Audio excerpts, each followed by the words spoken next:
Hello friends, welcome to Angel academy digital ક્લાસમાં આપણો દોસ્ત સમ્રાટ સામત ગઢવી ચર્ચા ચાલુ રાખીશું. સફળ થવાનું કરવાના જ બસ જોડાયેલા રહેજો.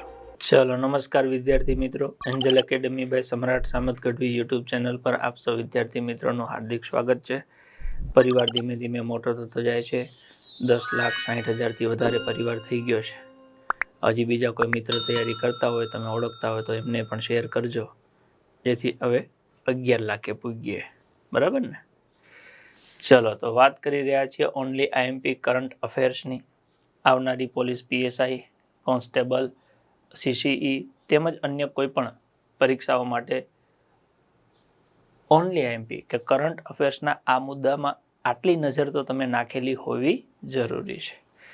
આની પહેલા મંત્રીમંડળ, બજેટ, એવોર્ડ્સ, રમત જગતની ચર્ચા કરી છે. હવે આજે આપણે અહીંથી આગળ વધીએ છીએ નિમણૂક બાબતે, કે વર્ષ 2025-26માં એવી કઈ કઈ નિમણૂકો થઈ છે કે જે તમારે યાદ રાખવી જ જોઈએ, જે આપણને પરીક્ષામાં પૂછાઈ શકે છે. તો એ નિમણૂકની ચર્ચા કરીએ એ પહેલા આપણે જણાવી દઈએ છીએ કે પોલીસ કોન્સ્ટેબલ માટે 55 દિવસનું આયોજન કર્યું છે, કે જેમાં તમે એન્જલ એકેડેમી રાયસણ ખાતે હોસ્ટેલમાં રહી અને રોજ 6 કલાક અભ્યાસ કરી અને બાકીના 6 કલાક વાંચીને રોજ 12, 14, 15 કલાક મહેનત કરીને પોલીસમાં પાસ થઈ જાઓ. જો તમે અહીંયા ન આવી શકો તો ક્લાસમાં જે ચાલે છે એ ઘરે બેઠા લાઈવ ભણી શકો, એના માટે હાઇબ્રિડ બેચ પણ શરૂ કરી છે. અને જેને એવું થાય કે મારે બધું તૈયાર થઈ ગયું છે અને સીધી નગરી ટેસ્ટ જ દેવી છે, તો એના માટે ટેસ્ટ સિરીઝનું પણ આયોજન 20 તારીખથી આપણે શરૂ કરી રહ્યા છીએ. તો એમાં જોડાવા માટે આજ તે એડમિશન શરૂ થઈ ગયા છે. વહેલા તે પહેલાના ધોરણે આપ જોડાઈ શકો છો. નિમણૂકમાં લગભગ તમને 2026માં પરીક્ષામાં એકાદ વખત તો આવો પ્રશ્ન જોવા મળશે જ, તે કે જસ્ટિસ સૂર્યકાંતની સુપ્રીમ કોર્ટના 53માં મુખ્ય ન્યાયાધીશ તરીકેની નિમણૂક. એટલે પ્રશ્ન પૂછે કે ભારતના વર્તમાન મુખ્ય ન્યાયાધીશ કોણ છે? સુપ્રીમ કોર્ટના justice Suryakant, CJI, chief justice of India, ભારતની સુપ્રીમ કોર્ટના મુખ્ય ન્યાયાધીશ. તો ભારતની સુપ્રીમ કોર્ટના મુખ્ય ન્યાયાધીશ કોણ છે? તો કે જસ્ટિસ સૂર્યકાંત છે. કેટલામાં છે? તો કે 53માં મુખ્ય ન્યાયાધીશ છે. ભારતની સુપ્રીમ કોર્ટના 53માં મુખ્ય ન્યાયાધીશ તરીકે કોની નિમણૂક થઈ છે? જસ્ટિસ સૂર્યકાંત. તેઓ સુપ્રીમ કોર્ટના મુખ્ય ન્યાયાધીશ તરીકે ન્યાયાધીશ BR ગવઈનું સ્થાન લેશે. એટલે 52માં કોણ હતા? તો કે BR ગવઈ હતા. એમની જગ્યાએ હવે આવ્યા છે જસ્ટિસ સૂર્યકાંત. એટલે આ એક પ્રશ્ન બધા યાદ રાખવા જેવો છે અને બધાને યાદ રહી જાય એવો છે. 52માં BR ગવઈ હતા. 52માં BR ગવઈ, 52B. અને હવે 53માં આવ્યા જસ્ટિસ સૂર્યકાંત. નાલસાના કાર્યકારી અધ્યક્ષ તરીકે જસ્ટિસ વિક્રમનાથની નિમણૂક થઈ છે. આ જસ્ટિસ સૂર્યકાંત છે એ આના અધ્યક્ષ હતા. હવે સુપ્રીમ કોર્ટમાં આવ્યા એટલે એમની જગ્યાએ વિક્રમનાથને મૂક્યા છે. National legal service authority, national legal service authority એના કાર્યકારી અધ્યક્ષ તરીકે જસ્ટિસ વિક્રમનાથની નિમણૂક થઈ. જસ્ટિસ વિક્રમનાથને રાષ્ટ્રીય કાનૂની સેવા સત્તામંડળના કાર્યકારી અધ્યક્ષ તરીકે નિયુક્ત કર્યા છે. તેમણે અગાઉના અધ્યક્ષ જસ્ટિસ સૂર્યકાંતનું સ્થાન લીધું છે. નેશનલ લીગલ સર્વિસ ઓથોરિટી એના અધ્યક્ષ તરીકે કોણ આવ્યા છે? વિક્રમનાથ. ભારતના મુખ્ય માહિતી કમિશનર તરીકે રાજકુમાર ગોયલની નિમણૂક થઈ છે. ભારતના મુખ્ય માહિતી કમિશનર, બહુ મોટી પોસ્ટ કહેવાય. ભારતના મુખ્ય માહિતી કમિશનર તરીકે રાજકુમાર ગોયલની નિમણૂક થઈ છે. તેમણે અગાઉના મુખ્ય માહિતી કમિશનર હીરાલાલ શમારિયાનું સ્થાન લીધું છે. હીરાલાલ એમને શમારી અને હવે રાજકુમાર ગોયલ આવ્યા છે. ભારતના મુખ્ય માહિતી કમિશનર રાજકુમાર ગોયલ. ભારતના મુખ્ય માહિતી કમિશનર રાજકુમાર ગોયલ. ગુજરાતના નવા મુખ્ય સચિવ તરીકે મનોજકુમાર દાસ MK દાસની નિમણૂક થઈ છે. ગુજરાતના નવા મુખ્ય સચિવ, ગુજરાતના નવા મુખ્ય સચિવ તરીકે કોણ આવ્યા છે? MK દાસ, મનોજકુમાર દાસની નિમણૂક થઈ છે. તેમણે ગુજરાતના મુખ્ય સચિવ તરીકે પંકજ જોશીનું સ્થાન લીધું છે. ગુજરાતના નવા મુખ્ય સચિવ મનોજકુમાર દાસ, MK દાસ.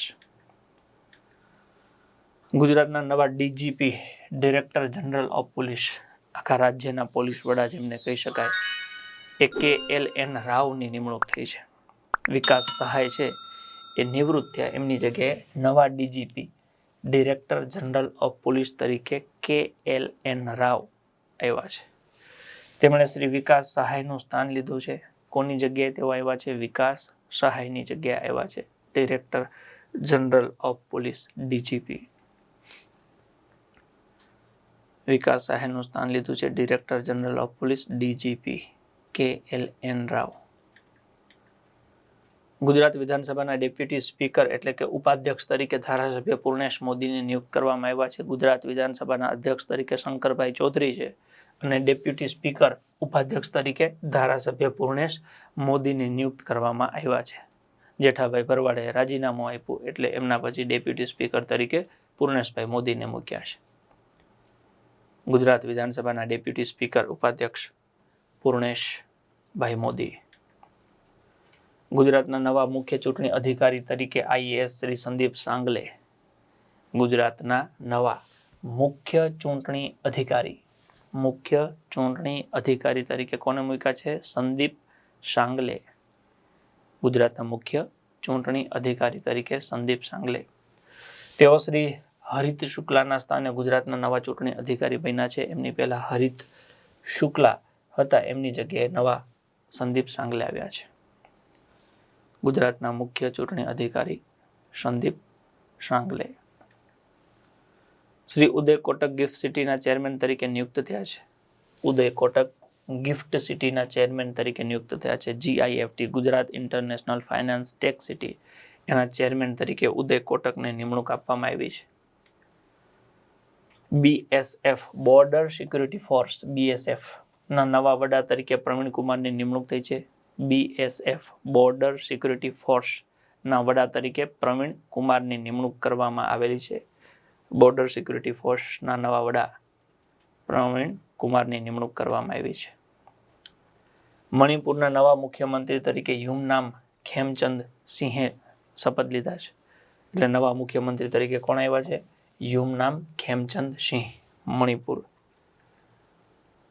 મણિપુર એના નવા મુખ્યમંત્રી યુમનામ ખેમચંદ સિંહ.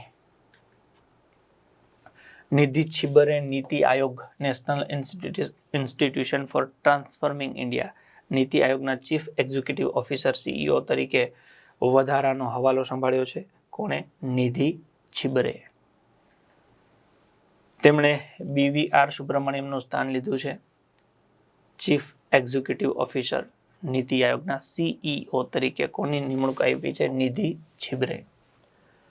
નિધિ છિબરે હાલમાં ડેવલપમેન્ટ મોનિટરિંગ એન્ડ એવેલ્યુએશન ઓફિસના ડિરેક્ટર જનરલ છે.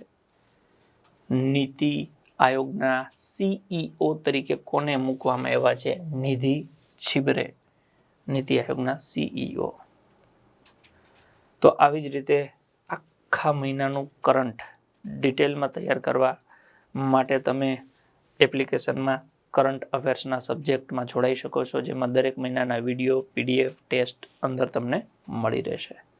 આ ઉપરાંત તમે આખો પોલીસ કોન્સ્ટેબલનો કોર્સ અથવા અન્ય કોઈ પણ પરીક્ષાનો કોર્સ પરચેસ કરવા માંગો તો આખો રેકોર્ડેડ કોર્સ પણ આપણને મળી રહેશે. અને સ્પેશિયલ નવી જે શરૂઆત કરવા જઈ રહ્યા છીએ અને એ ખાસ પોલીસ માટે આવનારા 55 દિવસ હાઇબ્રિડ લાઈવ બેચ એ પણ આપણે શરૂ કરવા જઈ રહ્યા છીએ. 20 તારીખથી આપણે શરૂ કરીશું. ત્યાં સુધી કોર્સમાં જોડાવા માટેની ઓફર પણ સરસ મજાની વિદ્યાર્થીઓ માટે મૂકેલી છે, તો આપ એમાં જોડાઈ શકો છો. રૂબરૂ આવવું હોય એ મિત્રો રૂબરૂ પણ આવી શકે છે. જેને ઘરે બેઠા તૈયારી કરવી હોય લાઈવમાં તો એ પણ થઈ શકે છે. ટેસ્ટ આપવી હોય તો આપ એ પણ આપી શકો છો. વિદ્યાર્થીને જે જોઈએ એ બધું ઉપલબ્ધ છે. નક્કી કરી લો તમારે શેની જરૂર છે અને શું કરવું છે. મોડું ન કરતા, દિવસ બહુ ઓછા છે, મહેનત ઝાઝી છે. એટલે ઓલી કહેવત છે ને કે રાત તોડીને વેસ ઝાઝા, એના જેવું છે. પણ કરી લેશું, થઈ જશે, ભરોસો રાખો. એ હવે આગળ વધો, મળીએ પાછા.